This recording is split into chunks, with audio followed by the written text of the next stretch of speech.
Good afternoon, all of you.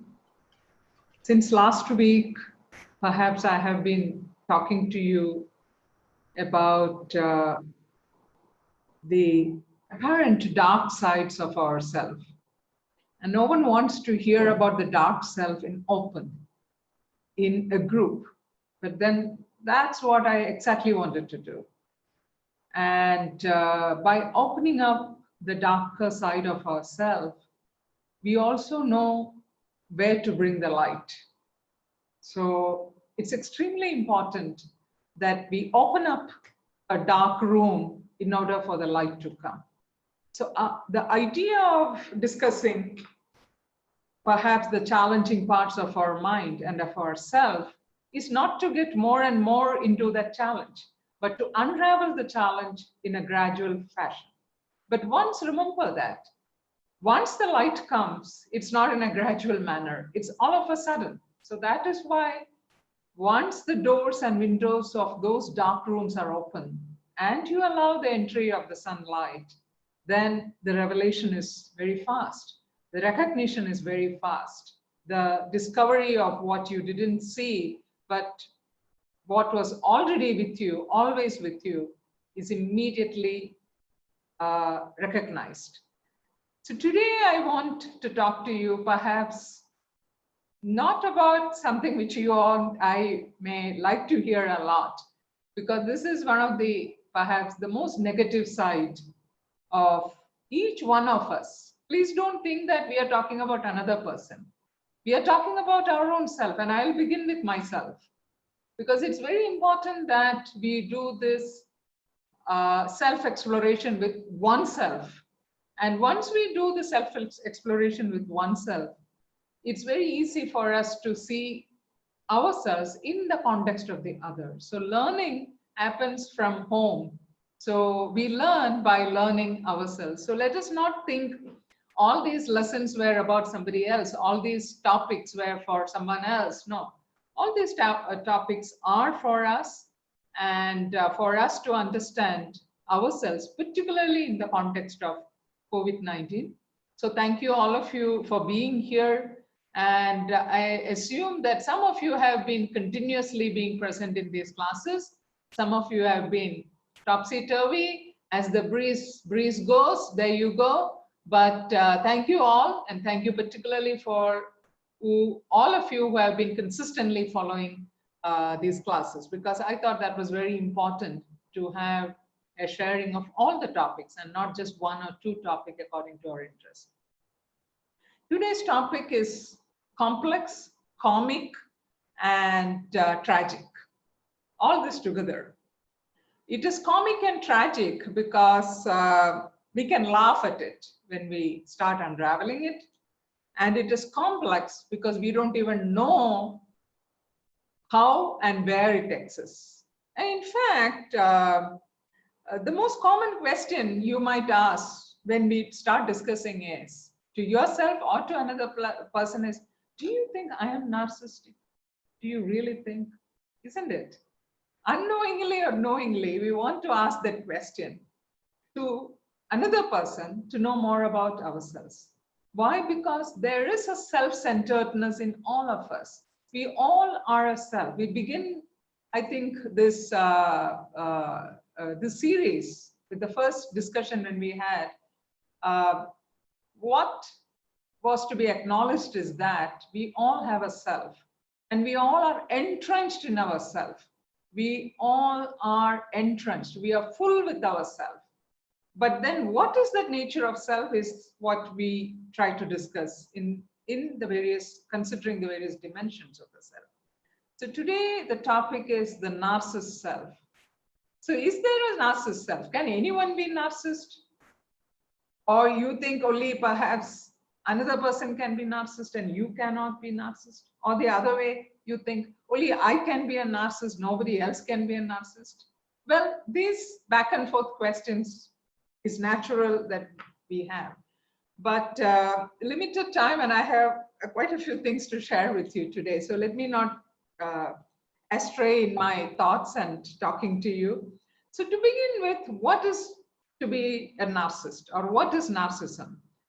Well, since this word has been heavily discussed and embraced by the DSM and psychiatry and psychology and psychotherapy, let us begin with perhaps an approach to narcissism, starting with psychotherapy and psychiatry.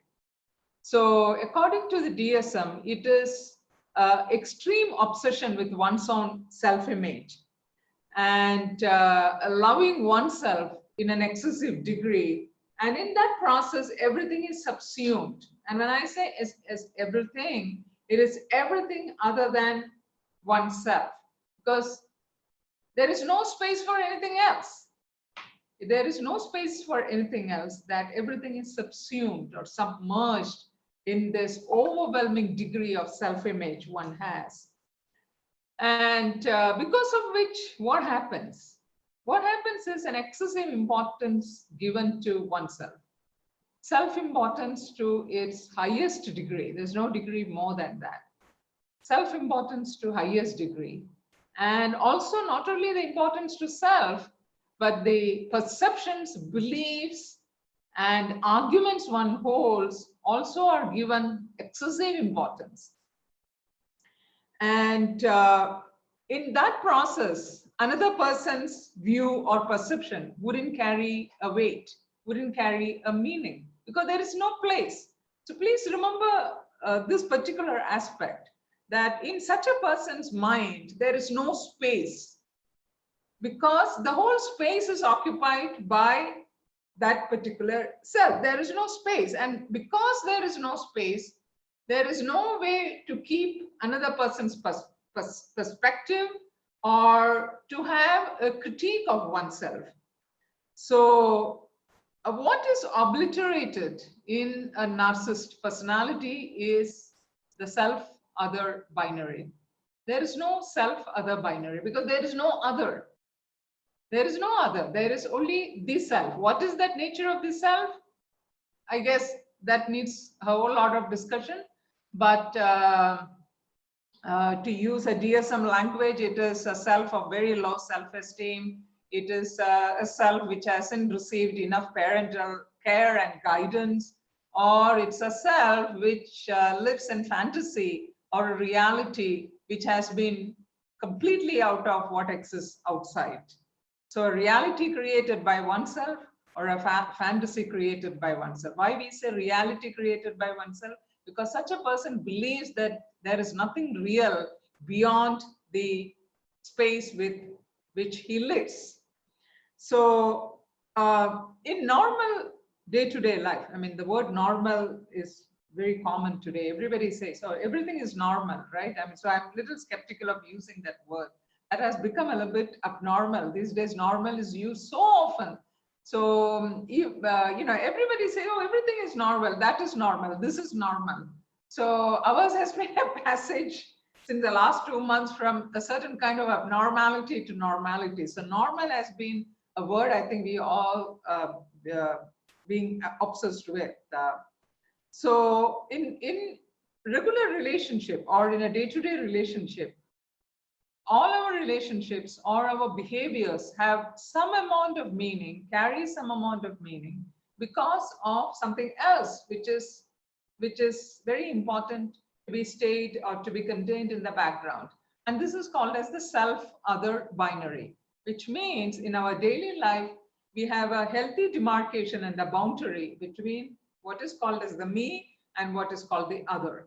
And that boundary is very important so that an interpersonal relation happens, so that there is a healthy amount of give and take, transference. There is a healthy amount of acceptance. There's a healthy amount of rejection, and so on and so forth. So in the context of a narcissist self, what happens is that self other binary completely is obliterated. And as I said earlier, it is obliterated because there is only space for that self. So if you think of a room which contains a lot of objects, and it is completely flooded with one kind of object, and then you can imagine there's no space by any means to keep anything else. So just have that imagery in your mind as we discuss this. In such a mind, there is an excessive amount of self-love. Of course, we have to, keep in abeyance the true definitions of love, because once we say self-love, you might say that, oh, can there be a love with oneself? Because, and we also have very transcendental notions of love, and perhaps very mundane notions of love. Both these mundane and transcendental notions of love may be very different from the love we talk about for a narcissist mind. And so the major challenge is that there is no room for another person, there's no room for another perspective, and there is no room for dissent. So that is why you cannot argue, not only argue, you cannot dialogue with a person who has a narcissist self, because there is no place for dissent. And why is that? Because there is only one reality. And what is that reality? That reality is already predefined by a narcissist self. So there is no scope for dissent, there's no scope for dialogue. But let me take you to somewhere else before I go into the technicalities of the narcissist self. And where I want to take you is the space and geography of Greek tragedies, because this hero of the narcissist self, as all of you know, is of Greek origin. And Narcissus was extremely handsome person, and particularly his parents were in total love with him, and his mother wanted him to always be as beautiful as he is and never want to leave them. So his mother prayed to the gods, and the god said, okay, your son will never know old age, will never grow old, or will always be as he is if he will not know oneself, which means if he will not see himself. And I think these are very, very important, interesting ideas which are coming here, to know oneself and to see oneself. So if he will never know oneself by seeing himself, he will live up to a very ripe old age, which means he will live forever in a sense. And so this was the boon which his mother got. And you have to remember that, so he was a very loved child, Narcissus. And extremely handsome guy, very, who can please and who can attract anyone. So he attracted many nymphs, and many were pursuing him, and he never got interested in any of them. And he thwarted all the attempts by these nymphs to be near him.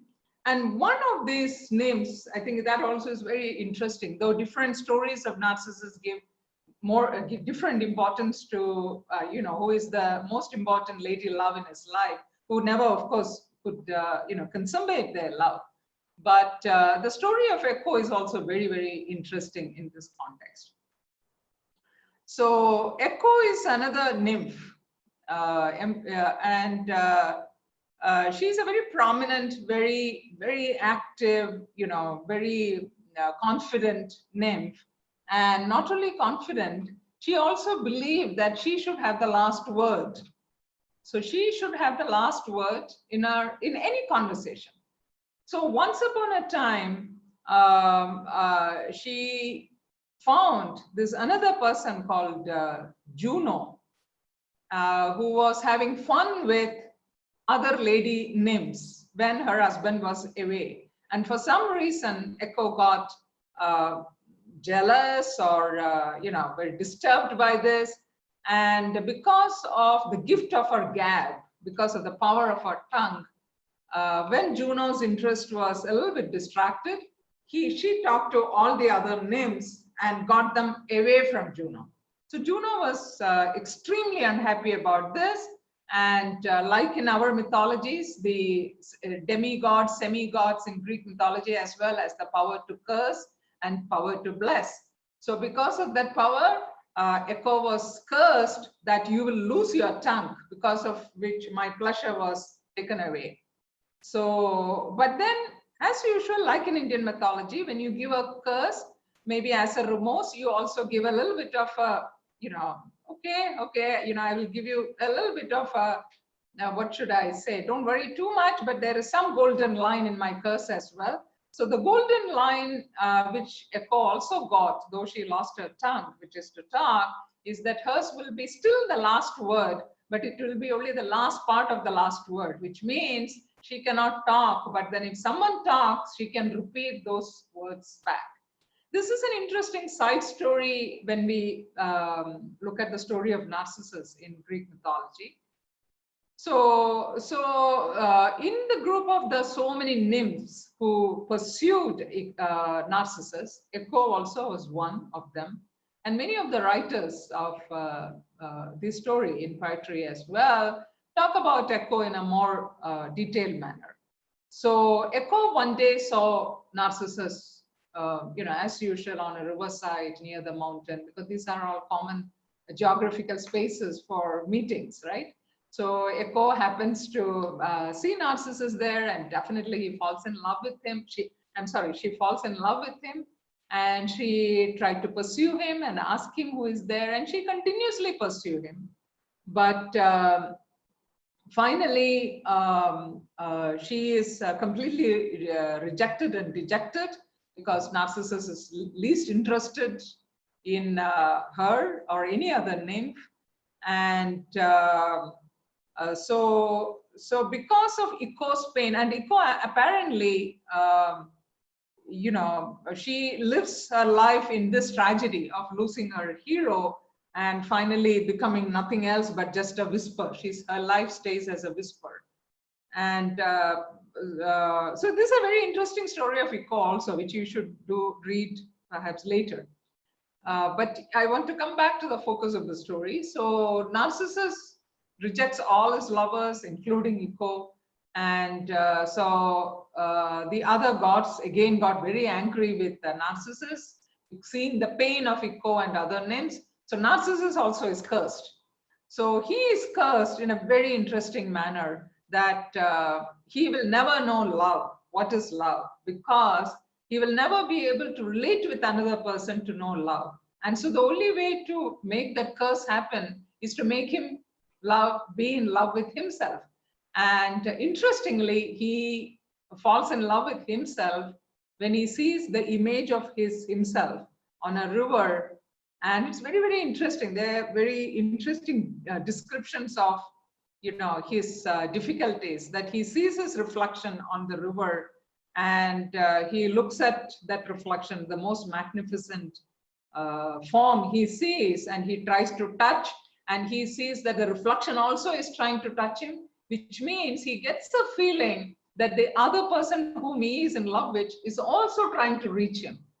And he smiles, the reflection also smiles, and he looks very passionately at the reflection. The reflection also looks at him very passionately. So he gets a sort of feedback which says that, okay, oh my God, so he is also in love with me. I am in love with him, and he's also in love with me.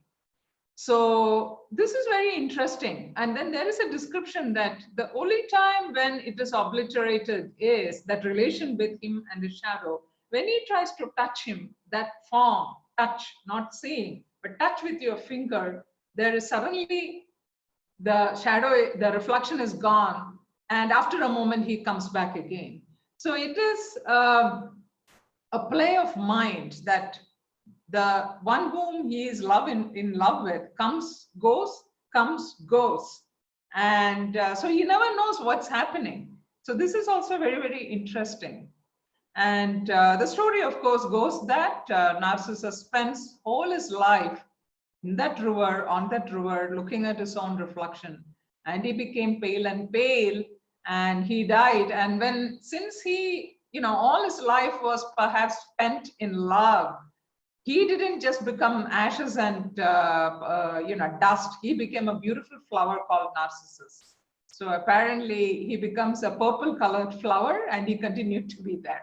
So this is the interesting Greek story behind it. Why I wanted to elaborate the story is the story itself is very interesting, very complex, and also the sub characters in the story are also interesting. And perhaps no other character than Narcissus influenced the development of modern psychiatry and psychology in so much, in such a degree. Now,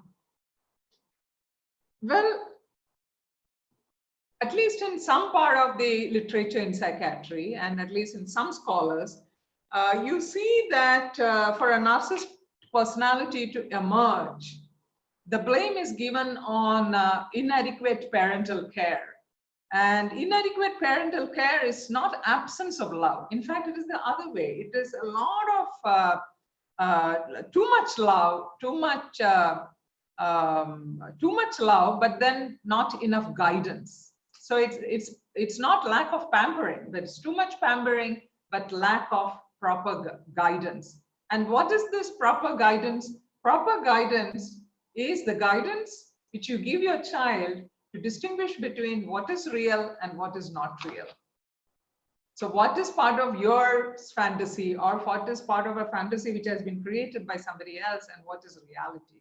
And I think this binary is so important, not just for a child, of course, as we begin our life as a child, but all throughout our life. I think it is so important that we distinguish between reality and fantasy. It doesn't mean that we don't enjoy fantasy or we don't see what is fantasy. Of course, a lot of creative enterprises has to do with fantasy. Unless you fantasize, unless you imagine in a degree which is beyond our earthly existence, we cannot be creative. But then it is so important that we have that thin line between fantasy and reality intact. Otherwise, reality is considered as fantasy, and a fantastic world is considered to be reality. So either way, it is dangerous. So sorry, I had lots of things written down, but I don't want to talk about all that. So what I think is very important when we again bring back to Narcissus' story into what we are discussing is the role of knowledge and role of reflection. And interestingly, in many spiritual literature or texts which talk about an enlightened degree of existence, whether it be Indian philosophy or continental philosophy or Greek philosophy, there's importance given to reflection, right? I don't think I need to tell you that. You all know that. To reflect. And primarily, reflection means your image, which is reflected on another surface, which can portray you exactly as you are. That's the primary meaning. You reflect yourself. Your reflection is seen on another body, which is capable of reflecting in the same degree, because the only role of that mirroring substratum is to mirror you and not to put anything of properties of mirror onto the image. The other very important perhaps description of reflection is the ability to see what is going on, right? So there also is an importance is given to seeing. I hope you're all with me. So in mirroring, in seeing your reflection on a mirror, you see yourself. You are seeing yourself, right? In reflection also, the idea is to see yourself, right? That's why people talk about self-reflection, is to reflect upon what you see, what you are engaged with, what comes to you in daylight or in the absence of daylight as well. So beginning with that, all of us, what is that? Somebody has, okay, I'll read your comment, Ambassador Kumar, a little later.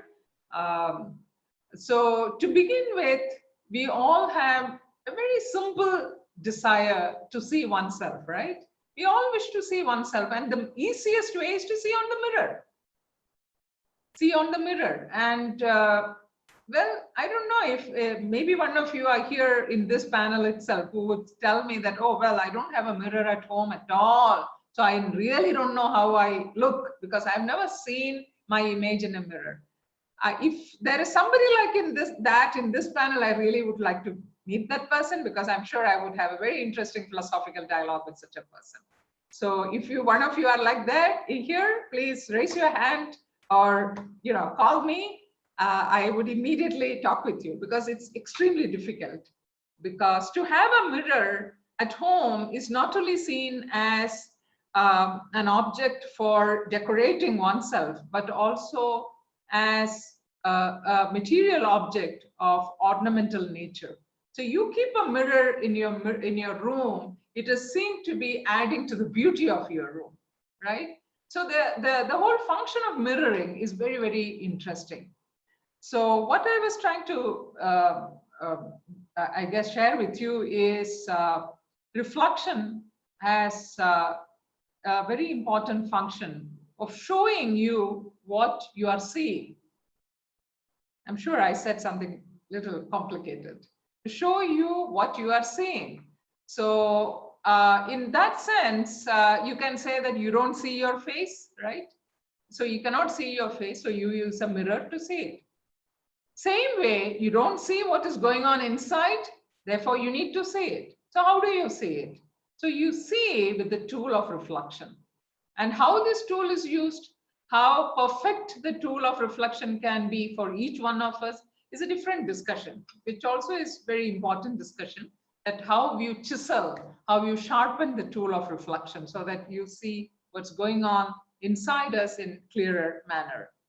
So what I wanted to share in brief is that the whole idea of reflection is a very important philosophical metaphor apart from being the source of a psychological challenge, such as having a narcissist self. Now, in interpersonal relationships,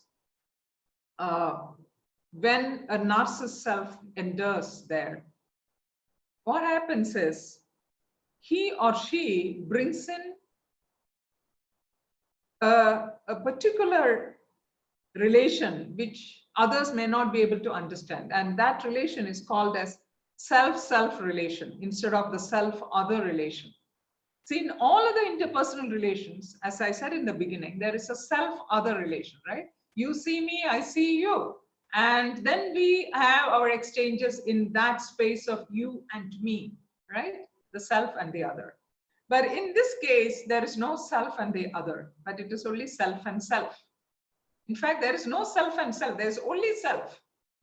But in case we have to bring in this binary, we have to understand that there is only a self-self homogeneity, and it is that homogeneity which defines the meaning of the rest of the experiences. So you can imagine the challenge that such a person would face, of course, without knowing that there is a challenge. Of course, for him or her, it's not a challenge, it's actually an endowment that, I'm so full of myself. And I guess you wouldn't say I'm so full of myself, but, other behavioral expressions like feeling very self-important, negating anybody's stance, and defending oneself even in the cause of absurdity. All this goes for a self, because of a self-self homogeneity relation, which comes instead of a self-other binary. So instead of a binary, you have a homogeneity. And it's very important that we all remember that the self-other binary is such an important binary. It's like such an important psychosocial binary, which is also having certain neurological causes to it, origins to it, which of course we won't talk about it now. So it's such an important binary which is obliterated in the case of a narcissist self, and it is claimed completely and totally by the self-self homogeneity. Now, what happens then? The homogeneity, in the first case of the self-self homogeneity, it leads to a self-love and a self-centeredness. Of course, I'm using a word which you might think has very spiritually loaded, right? Because when people say you have to be very self-centered, you use that word, right? Self-centered. But here we are using in a slightly different manner. Here the self-centeredness is there, but what is the nature of self? That self, again, depends upon how smart that narcissist self is. Because please remember that most of the time, a narcissist personality is an extremely capable, bright achiever, not a underrated, not a, I'm sorry, not a, not a less bright or less intelligent person, not a failure. But most of the time, most of the cases, a narcissist self is a big achiever, a very successful person, or he has the potential to be highly successful, which means either you are the repository of supreme intelligence or you do express that intelligence in the form of success in your life. So what happens in the case of the self-self homogeneity, which replaces the self-other binary, is that it leads to a self-love and self-centeredness. And the self-centeredness of seeing only yourself. You are the center of the world. And where is that world? The world is also you.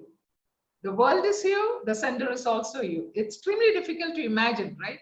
I mean, if you are just graphically imagining it, it's very difficult to imagine. Can you draw a circle without a center point? Can you draw a center point without a circle around it? It looks like both goes at the same time, right? So here is a person, to him or her, the center and the world is the same. And that is one case. But there are also, just one second. Yeah, there are also certain other possibilities also for a narcissist self, which is you might be very self-centered, and you might be only having your own self as the point and as the world, and you feel very important for yourself, and you boast about your grandiose nature. I mean, this is called as a very grandiose element of being narcissist, that, you know, all the bigness and largeness and brightness, everything goes to him or her. But then there is another side of being a narcissist also, which is of belittling oneself and celebrating your pain. I'll come back to that a little later because I want to share something more about it. But at this point, I only want to tell you that there is also a possibility of self-estrangement and alienation that happens also for a narcissist self. And how is the self-estrangement? The self-estrangement is because of the estrangement from the actual reality, the self which is nourished by the true real world which is outside.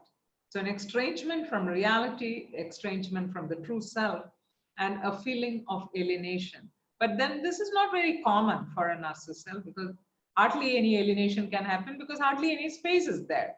But there are at least a few people whom we come across in our life or as a part of clinical case studies, that there are people who want to perhaps have a touch of the true self they might have. There is a possibility. So that is a little bright light perhaps which is left in the case of this particular challenge. And whatever the case is, in the case of a narcissist self, primarily there is no grounding in a deepening and an expanding awareness. Not only deepening, but also expanding. Expanding is by including more and more. Deepening is to place what you have included in a more deeper space. So both the deepening of your awareness and an expansion of your awareness is lacking in such cases, and therefore there is no groundedness. And also there is a shrinkage of self and no self-development, because there is nothing to develop, right? I mean, there is no feedback, there is no relation. So it is all in one enclosed space which never opens to anyone else. So it is a big secret space which is underneath and only you have the entry, and perhaps you never exit out of it because you never want to exit out of that space which is underneath, and because you really don't know how to exit out of it. So it is like a cave which is beneath the ground, and only you have access to that and no one else. And why I say this also is, recently we have been hearing of suicides of important people, and we all are worried how such a very creative person or creative people can end their life. Very creative, very compassionate, apparently empathic. How can they end their life? So sometimes people also have the possibility to be enclosed in a very dark cauldron, and out of which they have no escape. Because they have no escape, because after closing that door, that dark space, they have thrown the key inside somewhere in that dark, and they will never be able to find that key with which you can open the door. So you can imagine that you hold the key, but you have thrown away that key in the darkness, and in dark you cannot really find the key. So you are so much entrenched and engrossed by the darkness of which you are the author. And so there is no escape for the self. There is no development or no contextualization for that self in a larger world. Now, narcissism as a clinical condition is less studied as a standalone phenomenon. You would hear more about depression, you would hear more about other clinical dispositions, but you don't hear much about narcissism, because most of the time, the acute sense of a narcissist self and certain behavioral and experiential characteristics that accompany, such as delusions, are also part of other psychological challenges. And therefore, often narcissism is not talked about as a particular sickness or a particular challenge that really disturbs us. And there's also one reason, another for it, which I will come to a little later, which is not just the individual. How about if you live in a society which is narcissist? So if you live in a society which is narcissist and all your friends are narcissists, will anybody think that we have to discuss about narcissism as a psychological challenge? I'll come back to that a little later. But before that, I want to also talk about perhaps another idea and bring you back to perhaps common life, common day-to-day life. In everyday life, we also see varying degrees of selfishness, adamant positions, lack of empathy and lack of critique, right? And we tend to say, oh, don't be so narcissistic. Give some space for another person also. So these are everyday faint reflections of a narcissist self, of being selfish, having adamant positions without any argument or without any analysis about it, without any logic to it. And that, I think that word is very important, because the moment logic comes, a narcissist self will not be able to exist, because his or her own weaved logic is a very minuscule logic. But when a larger commonsensical logic comes, your existence, such a person's existence, gets obliterated. And there is also lack of empathy and lack of critique. So these are some of the common traits which we see in our day-to-day life. And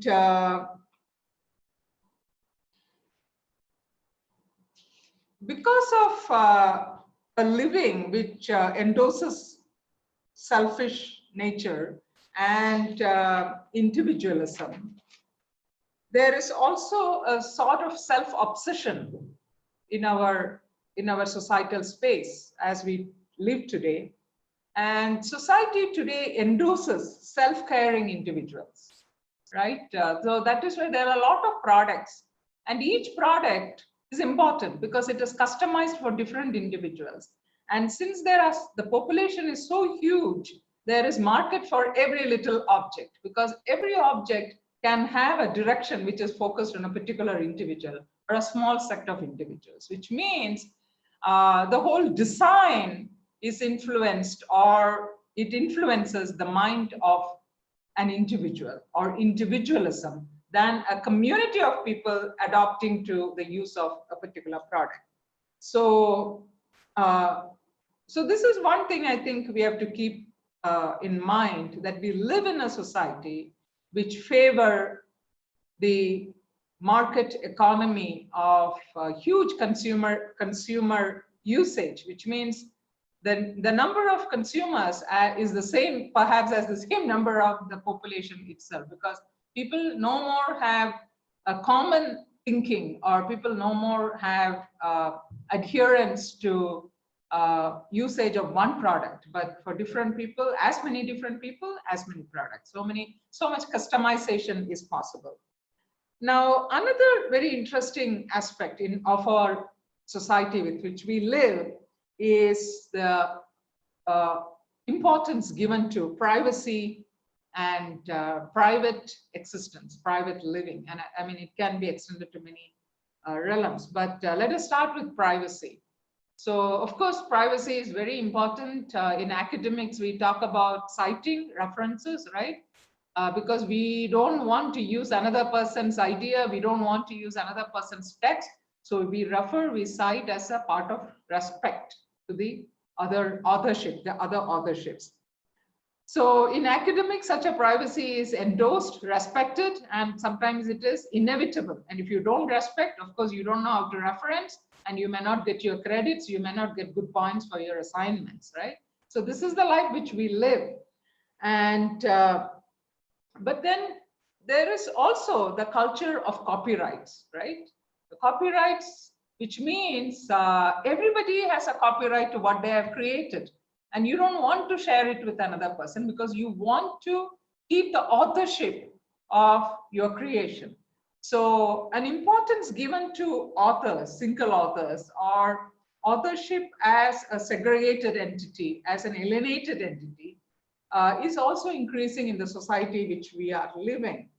And of course, there are the pros and cons of what I am discussing, and also there are people who believe in open access, and that is why we have, of course, Sci-Hub and LibGen as academics to use, and because of which we can access any journal we want. But then we don't talk about it because apparently these are illegal mechanisms. But then there are enough legal loopholes which can be addressed to, and that is why still LibGen and Sci-Hub cannot be removed from the digital spaces which we are familiar with. So what I wanted to bring to your notice is the notion of privacy, which also has gotten into very sophisticated spaces in the society which we are living today. Now, this is one part. There is also another very interesting and sometimes alarming condition in our society, which is excessive importance to relativism, relative values, and individual positions, individual beliefs, taking preponderance, taking more importance over collective views and collective understanding. And often, and I guess many of the people who are attending today are not millennials, but you all belong to a much recent period of history. So you would know that there were times when collective thinking and collective positions were given importance. But today, we not only take relativism and individual view as the standard default, but we also tend to celebrate it. We also celebrate the possibility or the existence of individualism and relativism, of individual belief, of individual decisions, of individual rights, right? I don't have to talk about it. I mean, there's enough examples in the society with which we live to understand what I'm talking about. So there is less importance to collective existence and less importance to absolute values and positions, because relative values, relative positions, and individual existence takes more importance. And perhaps this is one reason that there are scholars who talk about cultural narcissism that exists in modernity. Modernity as a representative of cultural narcissism. And what is cultural narcissism is very simple, which again I will share with you. Of course, we are talking about it. But then it's also interesting to note the cultural narcissistic historical period have been also defined as the me decade, M-E, the me decade by a scholar called Wolf in 1976. And cultural narcissism itself goes to a scholar called Lasch, L-A-S-C-H, in a paper in 1979. Of course, I don't want to give you academic details here, but in case you are curious, you can find out that later. But what is cultural narcissism? Cultural narcissism is a society which claims of modernity and which encourages individuals to focus on oneself and to celebrate his individuality in terms of his or her right, his or her belief, positions, and also in a scale to give more importance to those values, those positions and beliefs compared to larger societies, larger communities, or your family. So celebrating an individual in comparison to a group or a collective. So the collective becomes less important, the individual becomes more important. And because of such celebration, the focus has been on individual fame, celebrity, and wealth. And there is also a fear of long-lasting relations. If you are in long-lasting relationships, you tend to fear of it and you want to get out of it. You feel there is something wrong because I have not moved, I have not traveled. So the need to travel and movement also has become a kind of obsession with the so-called modern individual. And underlying all this, there is also an increased interest in self-display. There is an interest in displaying oneself. And of course, our technology is all in, what should I say, happiness to know such a need of ours, isn't it? Earlier, there was no technology which allowed so much self-display. The only way you can self-display is a black and white photograph, which will be hung somewhere in the corner of your house, and after a period of time covered by cobwebs, nobody sees it. I'm talking about your grandfather's or great-grandfather, my great-grandfather's time. Nobody had time for self-display, but today, do I need to talk about it? I'm sure you know what I'm saying, right? We live in the world of selfies. Oh my God. And now today I say that not only selfies, the selfies get extended by the books I read last year, the dresses I wore last year, the places I just went. So you see these challenges, the so-called challenges. It's so tragic to see that the whole idea of challenge is so much poor today. It's such impoverished ideas of challenges. The challenge is to post the covers of 10 books which I have read perhaps last month or last year. Is that a challenge at all? But then this is all what I'm saying. I'm not critiquing any of this. And I'm sure that each one of us enjoy this and have our own moment, and including the speaker. So the speaker is not trying to say that these are all alien to any of us. But what I wanted to try and tell you is that we live in an age of self-display. A self-display which is not only respected, which is endorsed, which is popularized. The number of apps you have, I'm sorry, though I'm interested in digital spaces, I myself don't know the new apps which are available today, which gives more and more importance to self-display. So we live in the age of selfies, and we sometimes forget that the selfie with whom we try to relate our life is having perhaps a very shallow space to live in, and we have to expand the space for that selfie to live. So Well, I mean, I'm getting a lot of thoughts to share with you on the self-display part, but maybe I should control my mind at this point and not to share everything. But it's very, very interesting how self-display has become such an entertainment. And sometimes it's interesting to see how people self-display in various manners. So people self-display, including the speaker, who watch lectures you are giving, or where you have already given, who have invited you. And I've also seen some scholars posting in Facebook that you got an invitation from Oxford or Cambridge to contribute a paper, and you literally copy paste that invitation and post in the Facebook. And I'm not talking about young people here, I'm talking about quite mature people here. And we don't think it is something wrong in there. We want to share. And this is our joy. I want to share that joy. There's nothing wrong in it. But I think the larger meta structure, if you look at the epistemology, I mean, maybe that's the only philosophical word I will utter in this lecture. The epistemology of narcissism is that self-display has become a veracity, a certain truth for us, which is unquestionable and which is accepted in all respects. And let me come back to the cultural narcissism part, and what I was talking about, that how the society itself perhaps is becoming largely narcissist. There is less importance given to social virtues. Social virtues are given less importance. Collectives are given less importance. But then there is another side of it, and let us not forget about it. And I think whenever we see a dark side, we have to bring in the bright side as well, because that's the only way we can go forward. So the bright side is of the modern space, or the space of modernity, is also a space for entrepreneurial capabilities. You see the number of entrepreneurial intelligences which have come in the recent 20-25 years, or take the last 5 years. The number of ideas, original ideas, based on simple things.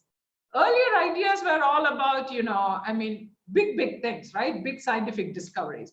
But today, if you look at the new ventures, the new experiments that happens in the market space, it's all about simple uses which you and I perhaps enjoy in our daily life. So how to get the vegetables delivered in our doorstep. Of course, that has been, the apps of Big Basket and Town Essentials and Nature's Basket, etc., etc. But I'm just giving you one example. But every day, imagine that people are coming with original ideas. They either don't get supported with enough money, or their idea is not sustained because there are not enough people to buy that idea.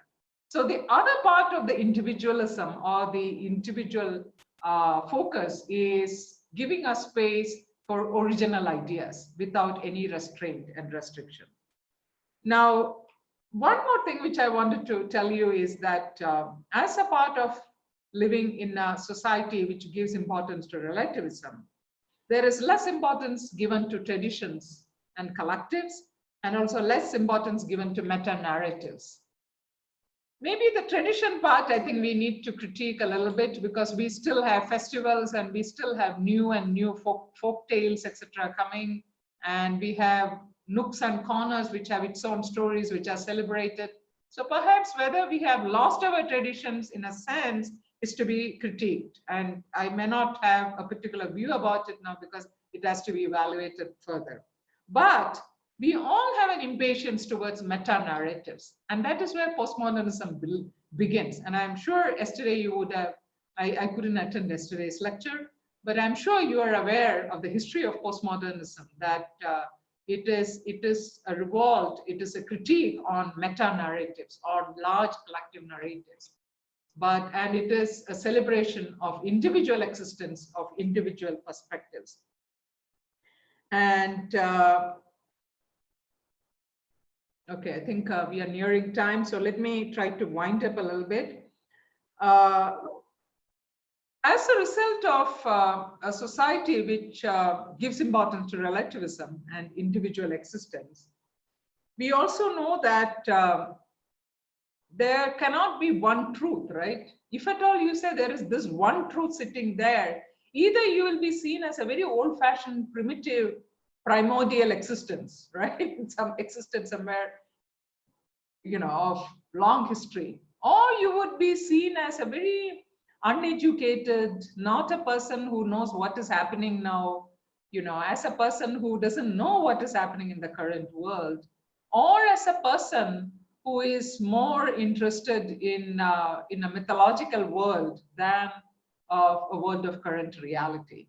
So people now talk about personal positions, right? Private beliefs and private perspectives as truths. So there is no more one truth, but there are several truths. The truth with the capital T has been replaced by the truth with the plural truth and with lowercase t. So in that attempt of truth becoming a lowercase t, did something happen to really the phenomenon of truth? Did the magnanimity and the power of truth has reduced? Is really a truth today a truth with a capital, the lowercase t truth is really the truth with a capital T? Which of course, I think these ideas we need more and more discussion. But today we live in a world largely where there is no one truth, but there are multiple truths, there are plurality of truth. There is no one guideline, but there are several guidelines. And that is why we don't talk about binaries, or we don't talk about opposites. So we talk about fluidity and spectrum. These are the epithets now which have replaced opposites. So we talk about fluidity of gender, we talk about spectrum of responses, right? We don't talk about opposites, or we don't talk about contradictions, but we talk about spectrum and fluidity, where we can see a range which is still emerging, which is still developing. And I think what is also perhaps interesting is, to a large extent, is that the postmodernistic self is the self of the individual, the self of the personal. And the narcissistic self definitely is inspired by such a self of the postmodernist self. And if you look at many of the postmodern philosophers, you will know what we are talking about. But interestingly, such a self also celebrates not only the successes. I tried to talk about it a little earlier, but such a postmodernist self also celebrates disillusionment and pain. Pain and disillusionment is no more something which we should be avoiding. And in fact, perhaps we should be embracing more pain, more disillusionment. And you talk about the disillusionment, you talk about pain. And in that process, your life is finished. Your life is over because you continue to talk about pain and disillusionment. It is an endless subject for talking. So you never know. You start talking at 20 and then you realize that you have been talking about the same ideas or same experience only maybe when you reach 60s or 70s. By the time, definitely there is disillusionment. There's no scope for any possibilities perhaps at that age. Of course, I'm painting the darker side of life here. What I mean to say is the celebration of pain and disillusionment is seen to be something of importance and value to people today who live in a society of cultural narcissism. And what is celebrated on one side when it is a celebration of success, of grandiose wealth, attributes, capacities, capabilities, etc. On the other side, what is celebrated is of vulnerability, your weakness, and your debilitating dispositions, and what you don't have. But then it is celebrated not in the sense of having them, but an absence is celebrated as an endowment. Please make that distinction there. What we are talking about is not the absence of something which you wish to replace in the future. No, it is the celebration of an absence as an endowment. Absence becomes the endowment, and this is something again very, very interesting.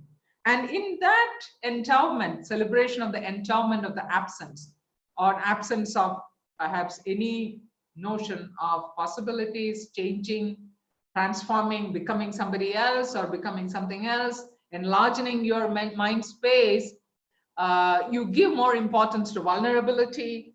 And as a part of the narcissist disposition, you love cringing, you love shrinking, retreating to the dark shadows which you have been creating. They become your role models and heroes and heroines. So this is the dark side, as well as some bright side also, which is available with the narcissist self. But I want to end up not with the dark side, because I think I shared with you a personal belief and a personal disposition which I have. I'm an extremely optimist person, so I can never stop with darkness, because even in darkness, you see a bright ray of light coming. So is there a hope of light for the narcissist self? Yes, there is. Because the two important philosophical concepts which underlie the narcissist self are the concept of self-knowledge and self-reflection. Self-knowledge in the sense, as we started in this discussion, the knowledge about oneself. Once you have knowledge about yourself, that helps you to understand yourself. So how can you have knowledge about yourself? Is it possible at all? Yes, it is possible, because at any point, you know you have a self. The moment you know that you have a self is also the moment which tells you you can know yourself. And self-reflection itself goes back to our primitive desire to see oneself, to know oneself. So the whole ability for us to reflect is never tainted completely. Even if it's a mirror with a lot of dark and soot on it, you can still rub it and still the mirror will be a mirror, which means even a narcissist self to the highest core has the possibility of holding a mirror to oneself and seeing a little more than what he or she has been seeing until then. So for a narcissist person, the self is very minuscule. It's a shrunken self which gets suppressed and which is suffocated in a sense between the me, the true self, and the other, because you have not seen your true self. There's no self for such a person. For a common people, perhaps like you, me, or anybody else, there is an intersected self. Such an intersected self sees the me and the other. So you get some part of that large self somewhere up above, and also some part of the society. So we have an intersection of a transcendence and an intersection of the world with which we live. But then there are also many of us, or some of us, or perhaps all of us, would like to take a journey of an enlightenment, because though we live in a society of modernity, the world of modernity is also the world of enlightenment. We are all seeking enlightenment, our own pathways of enlightenment. In such a journey, the self with which we live our life, and the world which we experience in a day-to-day basis is continuously expanding, is continuously changing, or being seen in the larger structure of grounded consciousness, or let's say simplistically put as larger awareness. So a self and a world which is grounded in awareness is not static. It's a very dynamic situation where our notion of ourself changes, and the notion of the world with which we interact also changes, because the possibility of that change is held in an unchanging manner by the grounded awareness on which we are all seated. I know I'm ending with a very tough or little dense philosophical statement. I'm sorry about that. Thank you very much.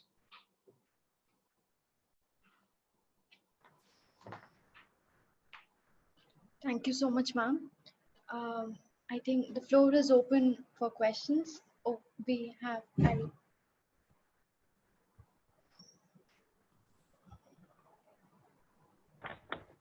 Yeah. Thank you, ma'am, for this wonderful session on narcissism. I have this question related to that persona called Narcissus. Because keeping the mythic roots of that Greek persona called Narcissus and the experience of his self-love in mind, can we see that the river as symbolic of human psychology and the two sides of his self as a representation of that archetypal animus or androgynous origin of a human being? And one more thing is that can't this narcissism have something related to fear? Because if we take that Julia Kristeva's condition of abjection into consideration, and these privacy issues, disease safety, or cultural narcissism, can we relate these things to the fearful or scaredness attitude of a narcissist self? Right. Thank you for your question, Dr. Jamiel. Perhaps we will listen to other comments and questions as well, and Thank you, then ma'am. take the responses. Uh, Neha wants to ask a question. Yeah. Hello, ma'am. Yes, hi. It's very interesting talk. I really enjoyed it. Thank you. When you spoke about narcissism in context to intelligence, then something came to my mind. The personality of a human being while growing up in parenting, it imbibes high self-esteem in a child through a certain kind of parenting, and which leads to self-inflated ego. But it is also it also comes through the cultural intelligence, because in our time, since the 90s, 80s and 90s, there is a high trend of Western intelligence testing, even in Eastern nations. So and which includes only certain kind of intelligence, like the testing through SATs and GREs. These include only certain kind of intelligence, and that's why in schools, even in Indian schools, only students who are intelligent in, for example, maths and science are considered as intelligence.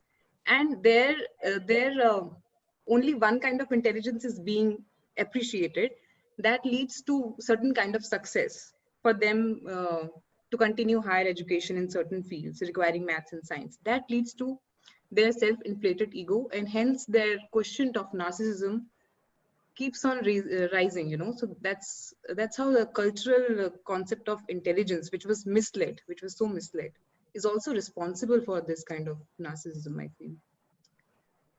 Thank you, Dr. Neha Agarwal, for a very insightful thought you just shared. And well, I completely agree with you. And we live in a society which gives importance to intelligence as something which gives rise to a product. So if your intelligence is not able to give rise to a product, which in turn will nourish a market economy, your capabilities won't have much value. That is why a disposition for artistic orientation or a musical orientation perhaps is not considered as great talents, but then more of other so-called fashionable intelligences. Yes, Yeah, I this agree. concept of IQ was the problematic concept. That's Yeah. right. Secondly, just one more thing. Can you relate it with the concept of masculinity? Can we say that men, because they're more supposed to be asserting their views, are more likely to be narcissist as compared to women? Wow. Well, do you think I can answer that question here? Well, I guess this is my last lecture, so I can get away with an answer to that. No, I wouldn't do that. Well, I'm not sure about it. And I think as a woman, I can say, and maybe this is, please consider this as my personal opinion and not for all women or all men. I would think that the possibility of having any narcissist tendency uh, is, uh, is, is there for all gender, not any gender alone, not just woman or man, but gender as a whole concept. I think it's possible because it is not just about gender alone. It is something about yourself. So whether there are more male narcissists than female narcissists, I'm not sure about that. Thank you. Thank you. Any more questions? Oh, Ma'am, Soma Shekhar sir has a question. Yes, I was wondering why he didn't raise his hand. Yeah, And thank you, madam. Good afternoon. It's not exactly a question, but a kind of intriguing point, perhaps. You took the analogy or metaphor of a narcissist person whenever he expresses this kind of thing. There is no other kind of. He tries to see himself in another self of himself, so that the world becomes him and he becomes the world kind of thing. So that is why perhaps he is unable to find a mirror to reflect on his thoughts and behavior kind of thing. Is there any way in which this mirror be made available to a narcissist? Yes. One thing. And while reflecting on this, another element from architecture just came into my mind. Usually, whenever there is appears to be congested, the interior designers tend to place a mirror in the room so that there would be an illusion of broad space available within a room. And that sometimes happens also. We tend to feel that. I'm missing quite a bit of what you're saying, and I think there is some bandwidth issue. So, but I did hear what you said in the beginning. So may I respond to that? Please. Okay, and you can just type out the second part in your chat. So that Sure. Let me try to respond to your first part of the question, which is there any window possible for a narcissist to perhaps how do you see that light? What is the possibility? Well, the possibility, I would think, is the magical word called purpose. Purpose. If every day a person perhaps who would tend to have narcissist personality can reflect upon the purpose of the day's life, perhaps that will open up a few doors. Because purpose, thinking about the purpose as the capability to shatter sometimes even the strongest chains which we wear. Because that is a very magical word and a world, the world and word of purpose in life. Thank you. Ma'am, Sindhu Shri had a question. Yes. Hi, ma'am. Thank you so much for the talk again. Thank you. I was wondering because you mentioned spectrum and fluidity. With the existence of social media and the undeniable influence of social media on our life, even if we have an account on it or not, we will get to see what people are writing on Twitter, what people are posting on Instagram, because that's something they also use it in news forums, unfortunately. I wonder if narcissism is also like a spectrum that we all have a little bit of, at this generation, at this point, we have a little bit of narcissism in us, that getting that, showing off what we have. I mean, at this point, what I'm doing could also be a bit of narcissistic behavior, like asking that, putting my word across, or displaying certain talent or certain photos or views. Would you think that all of us have a little bit of narcissism and we're on the spectrum? And it just doesn't get to the dangerous part, that vulnerable or grandiose narcissistic, the extreme part, only because we can balance it with logic, as you said, with logic. Yes. Logical questioning. Thank you, Dr. Sundashri, and I agree with what you said.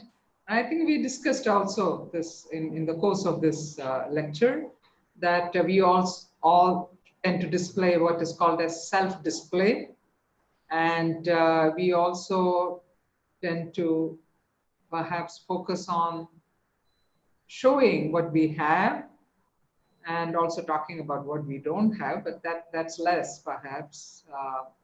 But then the only difference perhaps, I think the word narciss is usually used in clinical sense, so that's a very strong particular disposition there. But what you talked about just now, and I was trying to relate in a cultural, societal context, is not about the clinical condition, but it is about a societal condition. So which is to be collectively reflected upon, which you and I need to reflect upon, because it's not about individuals. It's more about a collective which is endorsing.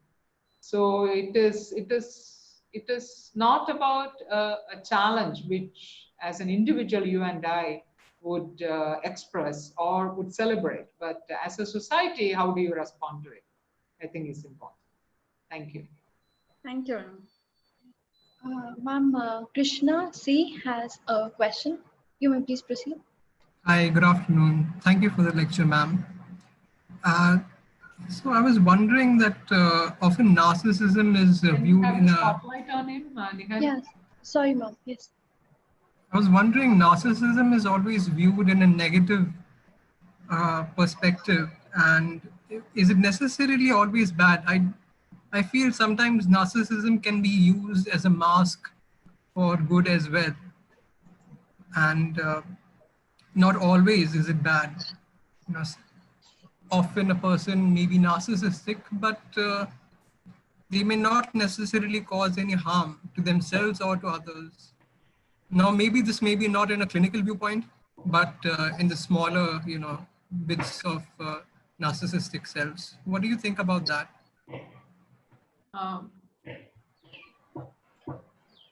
Yes, you're right, Krishnaji.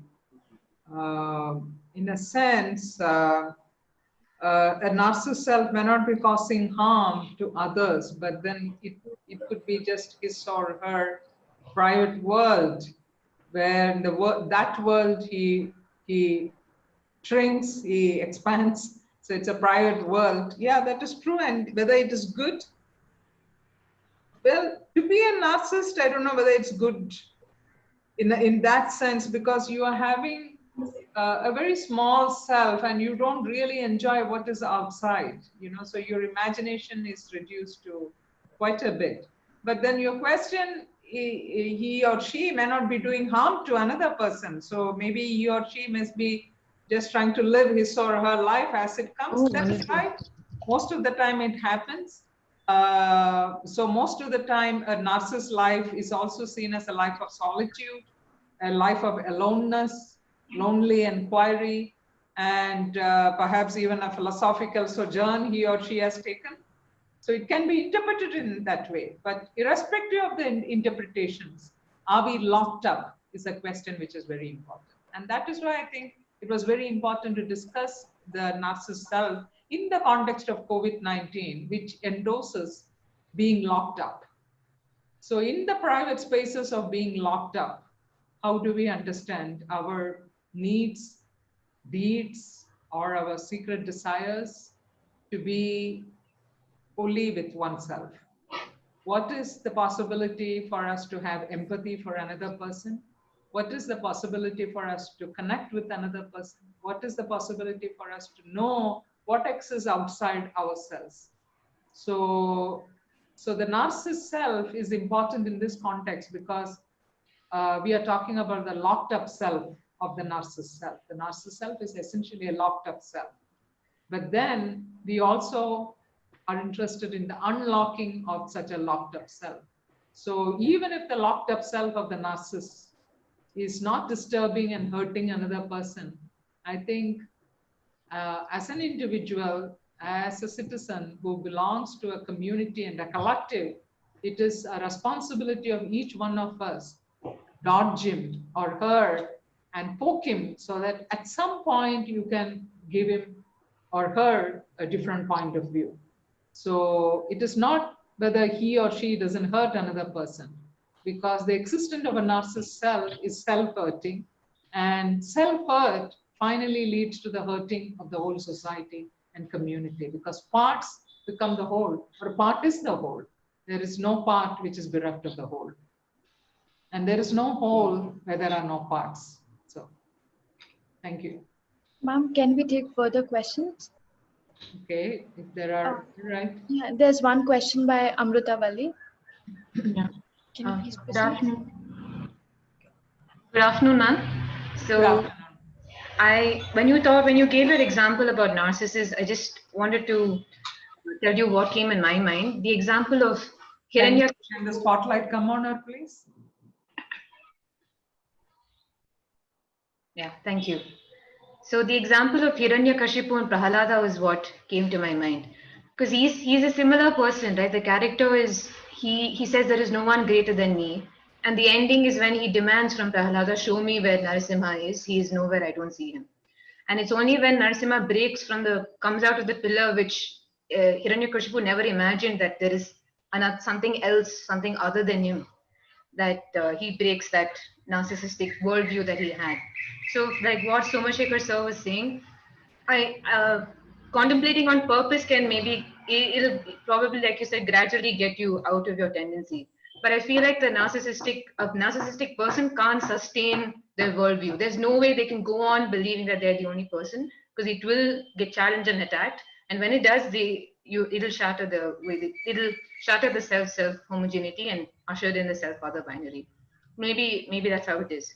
But a similar vein, when we spoke about can a narcissistic self be a good trait, I've heard of this fact that most of the powerful people in our world, people at the highest ranks who control resources and such, are the ambitious people in our world are termed to be narcissistic. It's because, and the trait in common is from what you said about how they cannot distinguish between reality and fantasy. So innovative people or ingenious people they make what other people think is impossible reality. They make it happen. And it seems like it can only come if you believe, if you can't make out the difference between your dream and what is possible. So if I had to be someone who can take an idea and see it materialize, but I don't want to be a narcissistic person, how can I make that happen? How do you break from being narcissist but still actualizing ideas and still seeing all the possibilities that a world can offer? So yeah. Well, again, I think I wish to come back to that magic question of purpose. At the end of the day, we all need to be asking that question and answering that question for oneself. What is the purpose of my action and thoughts which is going on?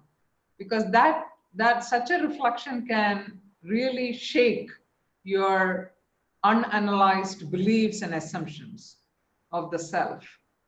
So the possibility is not of something which is becoming or attaining more things. The possibility is of being more enlightened, more enlightenment. And I think so enlightenment is the largest gain. And we live in a world where enlightenment is much more sought after, because all through our actions and accomplishments, what we are really trying to understand is how large an existence we are.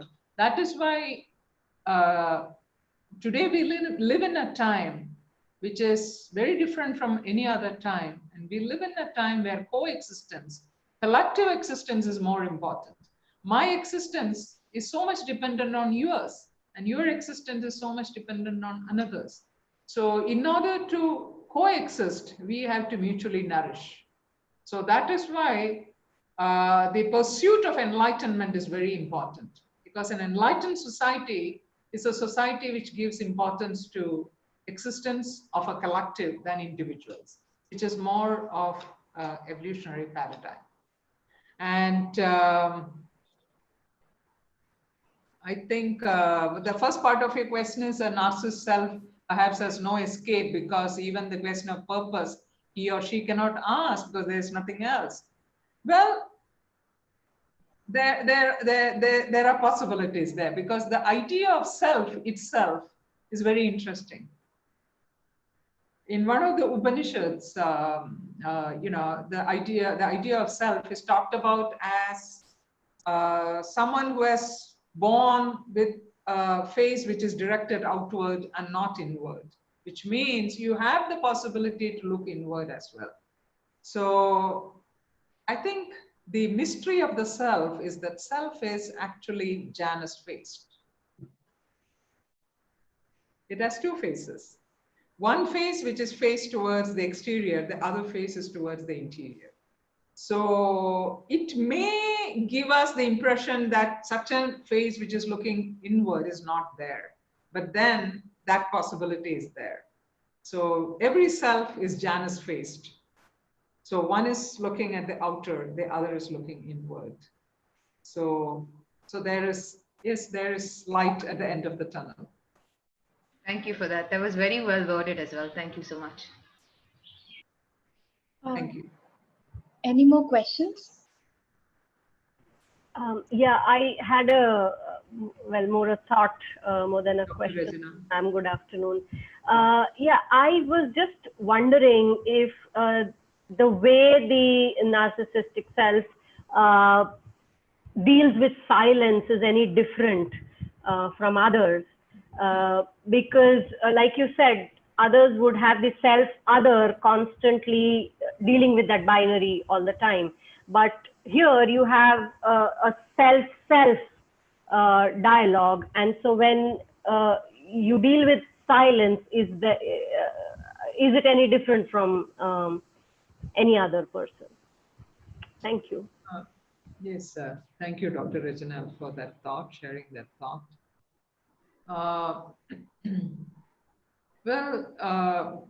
I guess primarily what you asked is about the experience of silence for a narcissist or a non-narcissist person. And I think it's a bit tough to respond, because it needs some thinking, because the whole experience of silence is a very inward pointing experience. So can you be silent and then still be a narcissist? Well, in that occasion, I think the only way we can understand is the silence of a narcissist is not the true silence, because there's a lot of inner chatter which is going on, which is in the form of whispers. That whispers only he or she can hear, the others can't hear. So it is not a silence in the true sense of silence. The true sense of silence is not just the absence of noise, but it is the source of all sounds, which means it's the source of all sensations. So a narcissist's silence is unfortunately with noise.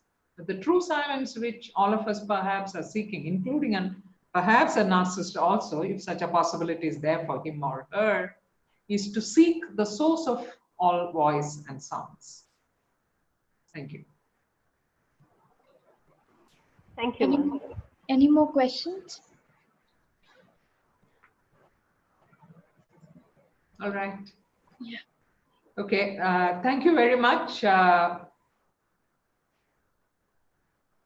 Okay, I think Amritavali read something. We'll read it. So thank you very much for your company in the last 4 lectures. I'll be seeing you in some of the lectures which are coming. But I just want to tell you that there will be a break now in this series of lectures. Don't be shocked or don't be happy that there will be a break and you don't have to hear these lectures. Either way, the break is not in terms of changing dates. The break is in terms of the topics of the lectures. The next 3 topics are about positive possibilities. One is about imagination, other is being balanced, and the other is about transcendence. So no more we will be talking perhaps about so much negativity which is there somewhere around us.